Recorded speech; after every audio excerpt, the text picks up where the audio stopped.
15 powerful lessons to learn from failure. Failure is an inevitable part of life. We all experience setbacks and disappointments at some point or another. However, it's not the failure itself that defines us, but rather how we choose to respond to it. Instead of viewing failure as a negative experience, we can choose to see it as an opportunity for growth and learning. Here are 15 powerful lessons to learn from failure. Number 1. Failure is a normal part of the learning process.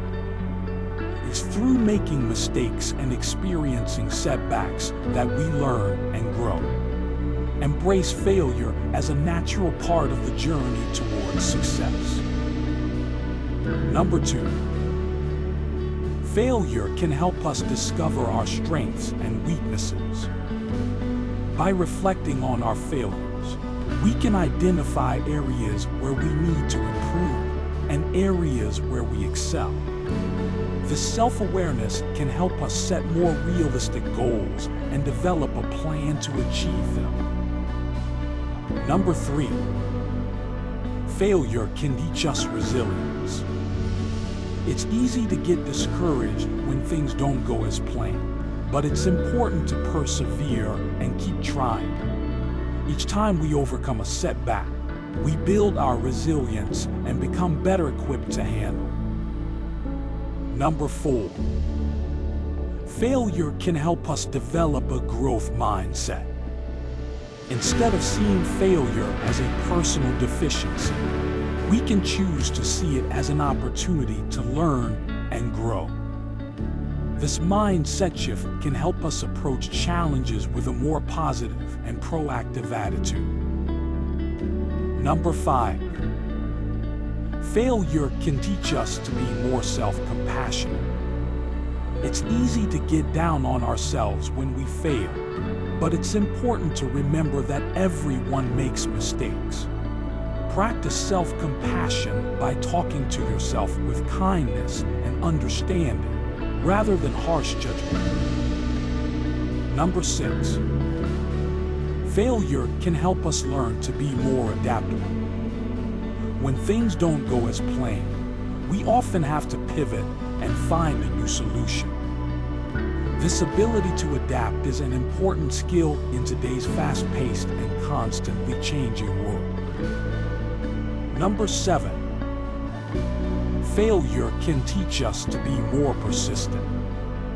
It's easy to give up when things get tough, but true success often requires perseverance and determination.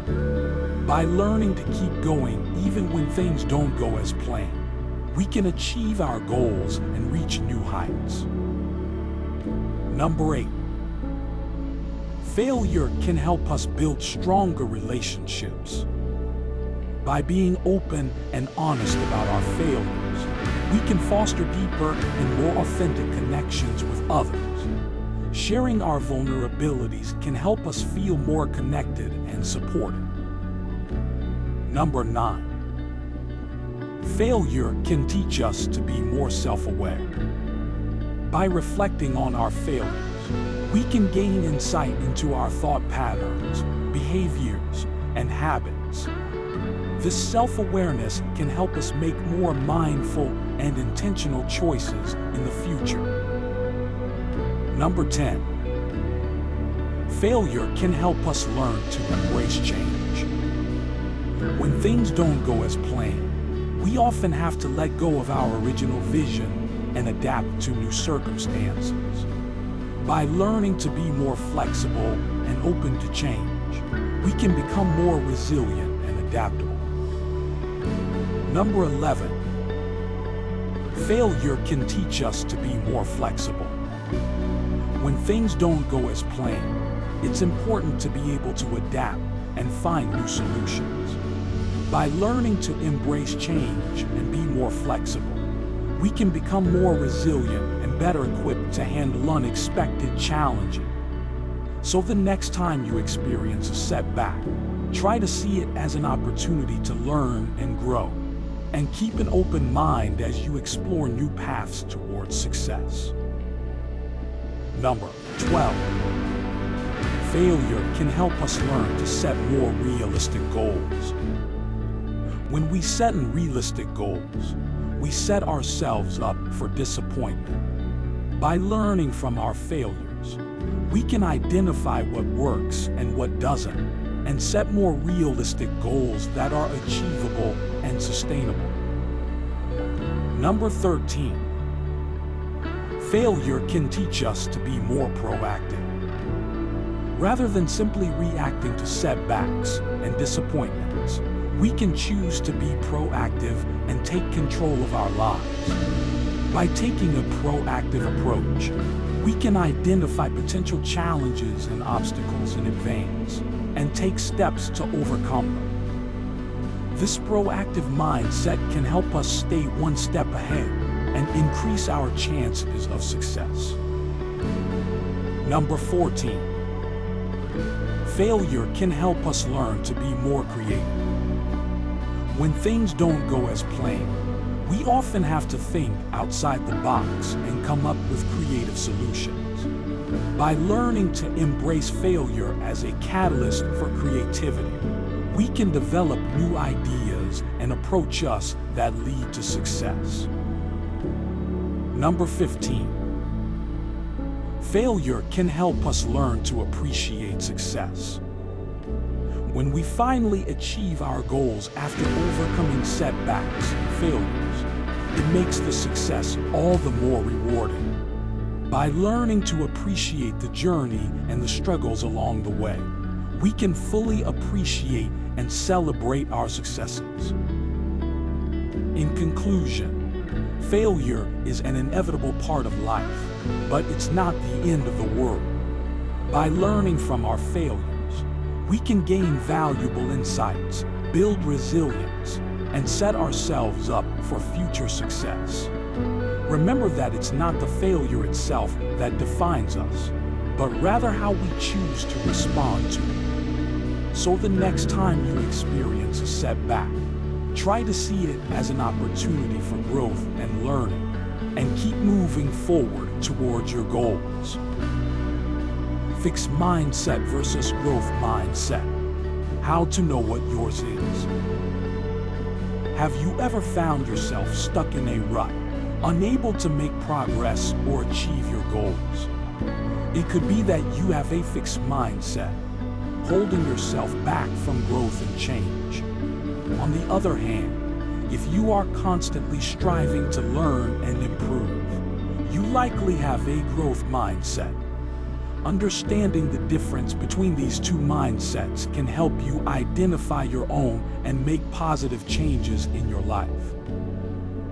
What is a fixed mindset? A fixed mindset is the belief that your abilities, intelligence, and talents are fixed and cannot be changed. This can lead to a fear of failure, as you may believe that your limitations are set in stone and cannot be overcome.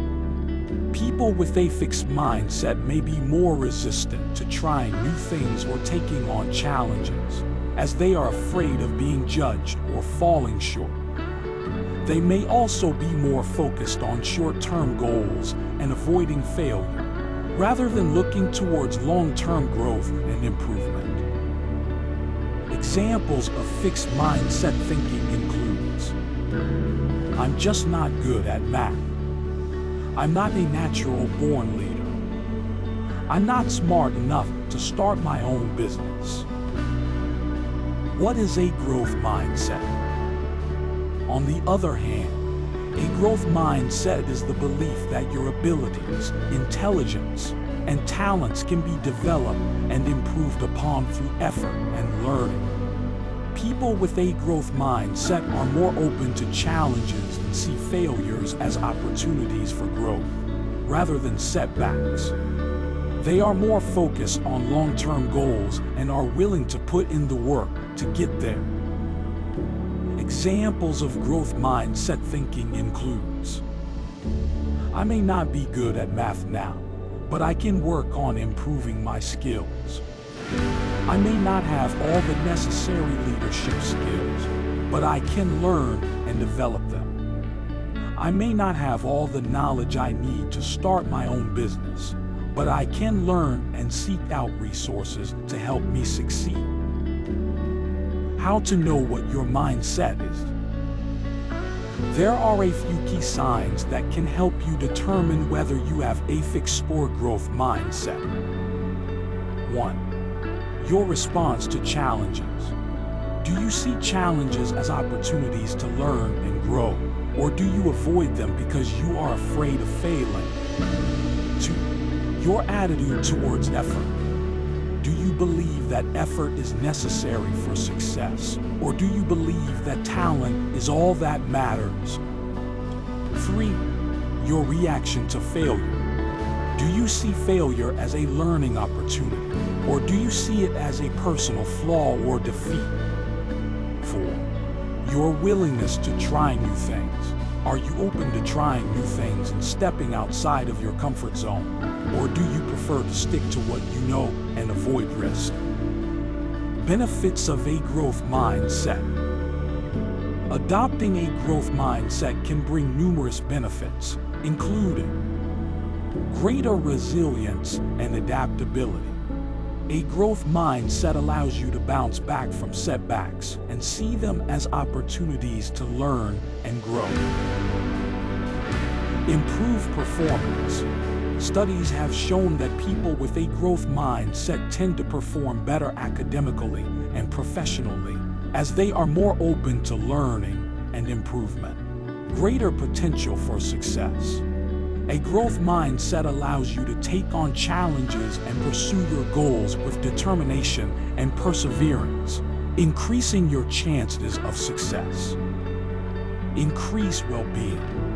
A growth mindset can lead to increased self-esteem and a greater sense of accomplishment, as you are able to see your own progress and growth.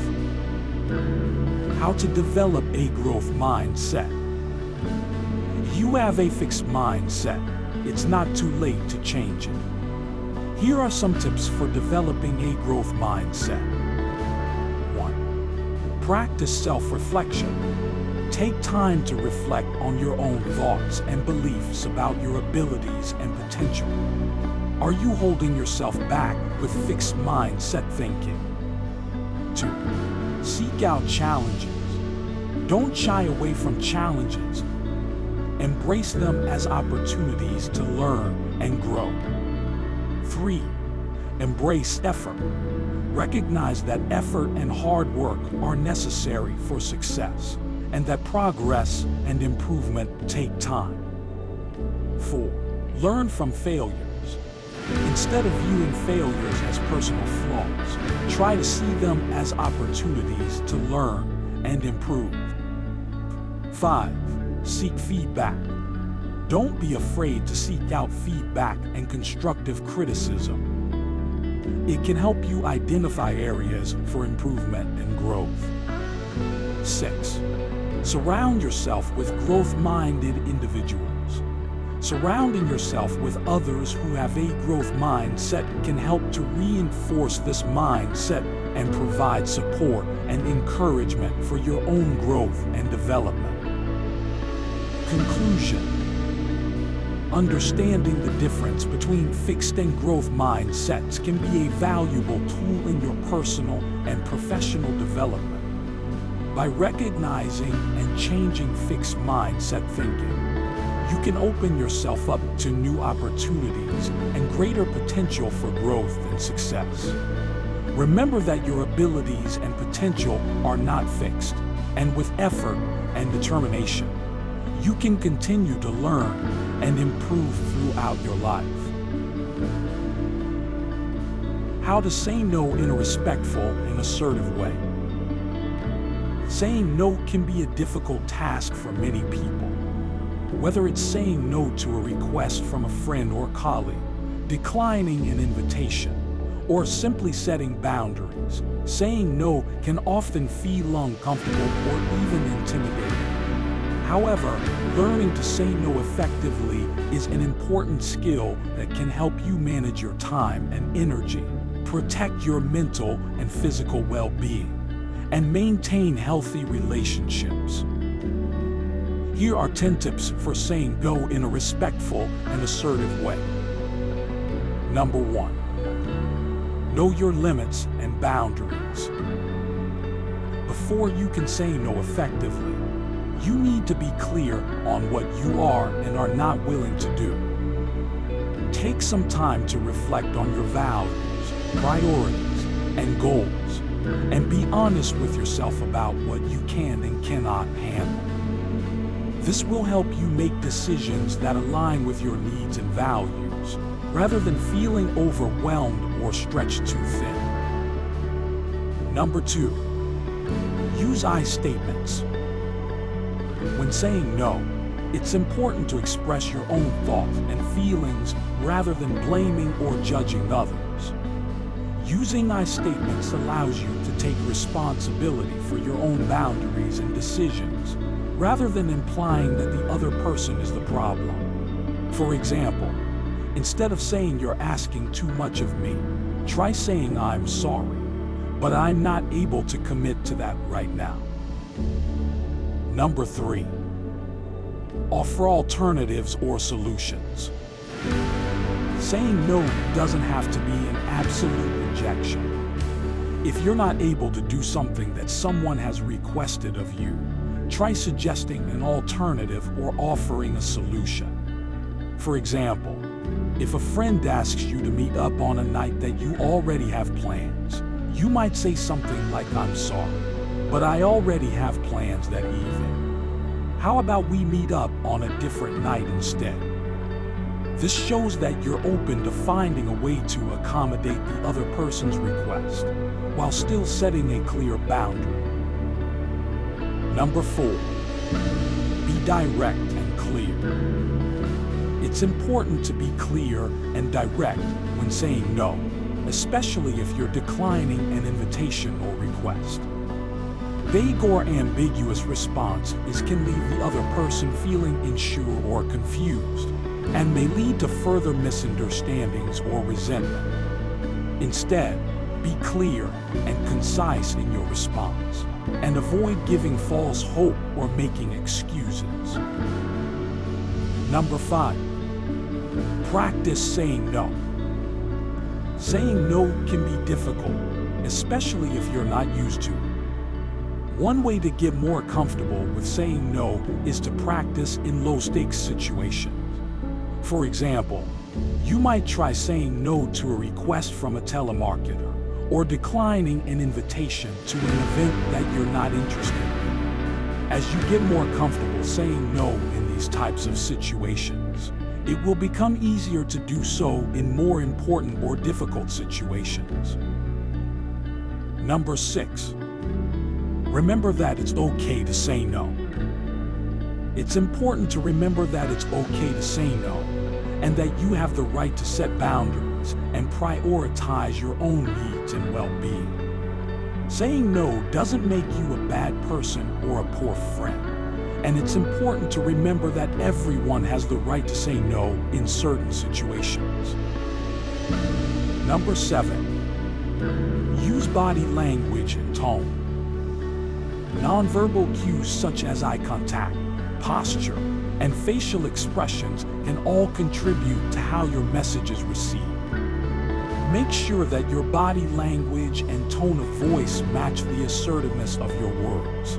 Stand up straight, make eye contact, and use a firm but respectful tone to communicate that you are confident in your decision. Number 8. Be prepared for reactions. When you say no, the other person may not always be happy with your response. They may try to persuade you, argue with you, or express certain emotions in response. It's important to be prepared for these reactions and to remain calm and respectful. Remember that you have the right to say no and that it's okay to stick to your boundaries. You can try using phrases like, "I understand that you may be disappointed, but I need to prioritize my own needs and boundaries to assert your position while still being understanding of the other person's feelings. It's also important to remember that you don't owe anyone an explanation for your decision. If you feel comfortable, you can offer a brief explanation for your decision, but you don't have to justify your boundaries or choices to others. Number 9, be consistent. Saying no is about setting and maintaining boundaries, so it's important to be consistent in your decision making. If you say no to something one time but then agree to it the next, it can be confusing and may lead to resentment or misunderstandings. Be consistent in your decisions and communicate clearly and directly to help others understand and respect your boundaries. Number 10, seek support. If you're having trouble saying no or setting boundaries, it can be helpful to seek support from friends, family, or a mental health professional. Talking through your concerns and practicing saying no with someone you trust can be a helpful way to build confidence and gain perspective on your needs and boundaries. In conclusion, saying no is an important skill that can help you manage your time and energy, protect your well-being, and maintain healthy relationships. By being clear and assertive in your communication, using I statements, offering alternatives or solutions, and being consistent in your decision-making, you can effectively say no and set healthy boundaries in a respectful and assertive way. The 10-minute solution for getting your thoughts under control. Have you ever felt like your mind is racing, with a million different thoughts all vying for attention at once? It can be overwhelming and exhausting, leaving you feeling stressed and drained. But the good news is that there are simple strategies you can use to get your thoughts under control and regain a sense of calm. Here are 10 tips for taming a busy mind in just 10 minutes. Number 1, practice mindfulness.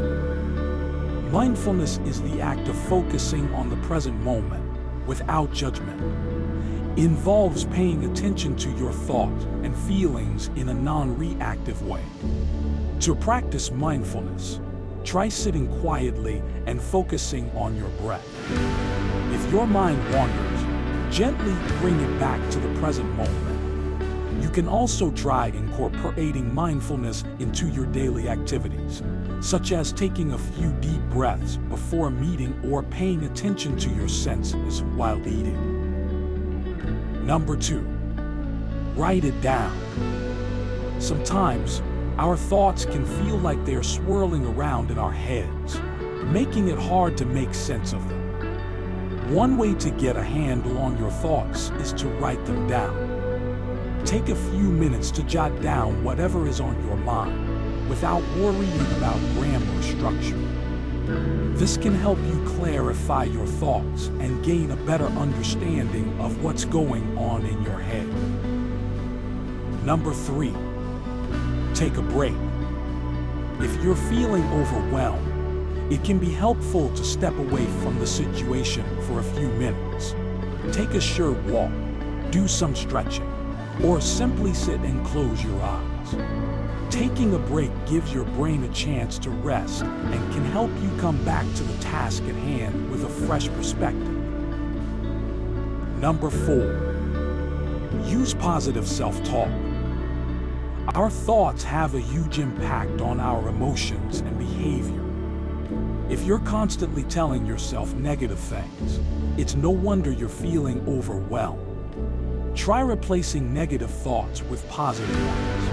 For example, instead of saying "I can't do this," try saying "I can do this, and I will find a way to get it done." Number 5, practice gratitude.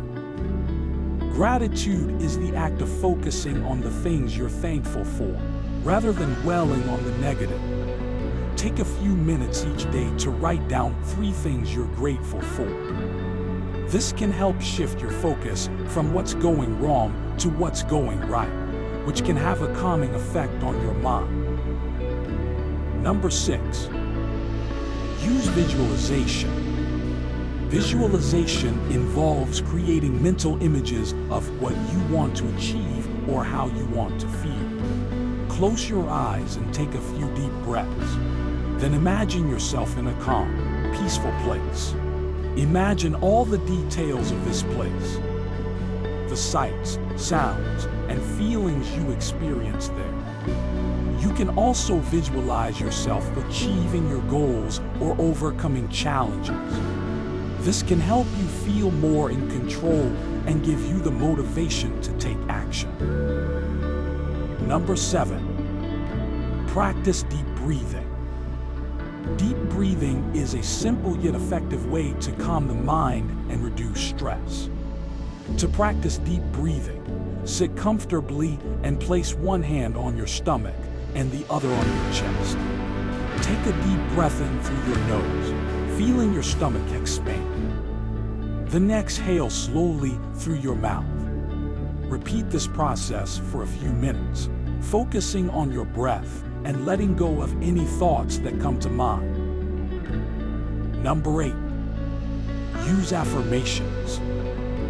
Affirmations are positive statements that you repeat to yourself in order to shift your mindset and improve your overall well-being.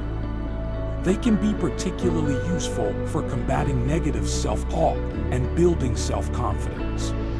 To use affirmations, choose statements that resonate with you and that focus on your goals or on things you want to change.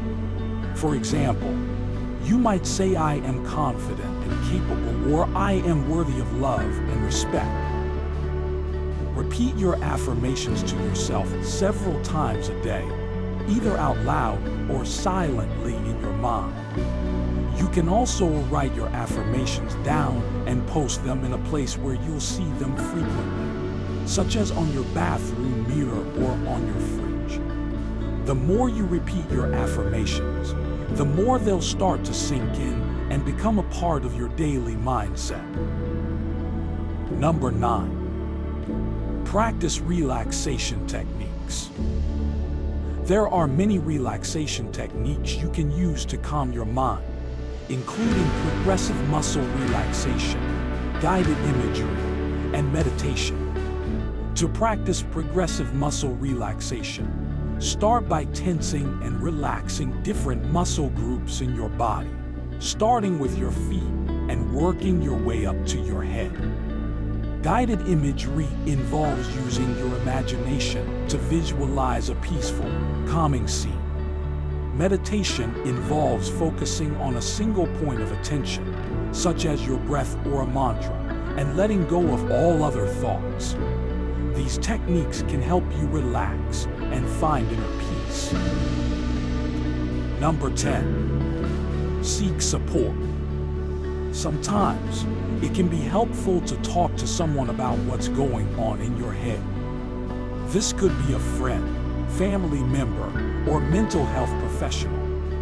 Sharing your thoughts and feelings with someone you trust can help you gain clarity and feel more in control. In conclusion, it's normal to have racing thoughts from time to time.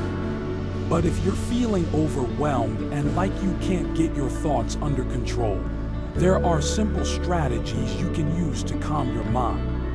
By incorporating mindfulness, writing things down, taking breaks, using positive self-talk, practicing gratitude, using visualization, practicing deep breathing, using affirmations, practicing relaxation techniques, and seeking support, you can get your thoughts under control and find a sense of calm.